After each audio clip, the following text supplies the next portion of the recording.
Le président de l'association locale des artisans et maîtres artisans dans sa propre entreprise s'entretient lors d'un face-à-face avec le ministre de l'Éducation du Népal.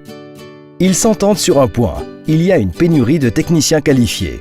En même temps, le chômage est élevé, en particulier chez les jeunes. Le maître artisan se plaint que les formateurs des écoles professionnelles manquent d'expérience pratique, que les écoles sont mal équipées et que les programmes de formation sont obsolètes. Le résultat ? Les nouveaux sortants ont peu de compétences pratiques et les diplômes sont sans valeur pour les entreprises. En tant qu'homme d'affaires, il ne voit qu'une solution : former ses collaborateurs directement dans son entreprise. Pour sa part, le ministre est tout sauf content de cette situation, car cela signifie que les jeunes ne sont formés qu'en fonction des besoins de cette seule entreprise.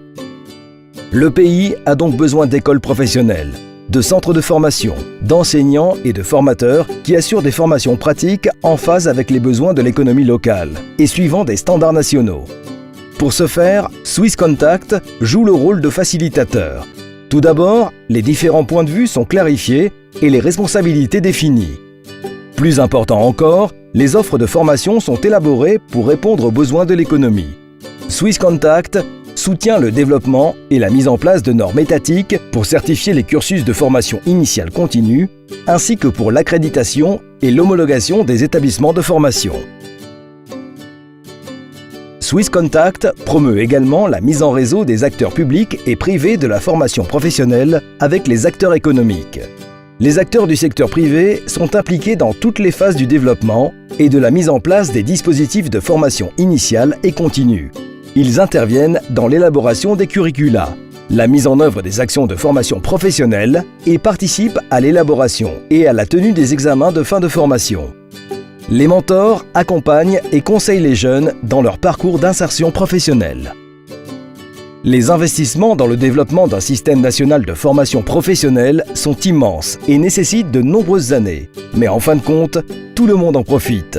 Les jeunes, les entreprises et l'État. Le ministre de l'Éducation et le maître artisan sont tous deux d'accord sur l'aspect suivant. Leur pays a besoin d'un système national de formation professionnelle capable de former à la fois des universitaires et des professionnels qualifiés. Ce n'est que de cette manière qu'ils peuvent créer les conditions nécessaires à la croissance économique, à l'emploi productif et à l'amélioration des revenus des jeunes.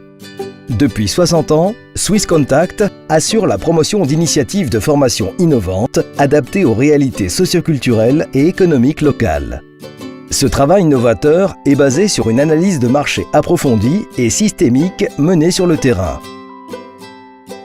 Adaptée aux spécificités des différents groupes cibles, l'offre de formation peut ainsi s'adresser aux déscolarisés et non scolarisés, aux adultes analphabètes, aux personnes à besoins spéciaux, aux techniciens qualifiés ayant des besoins de formation très spécialisés.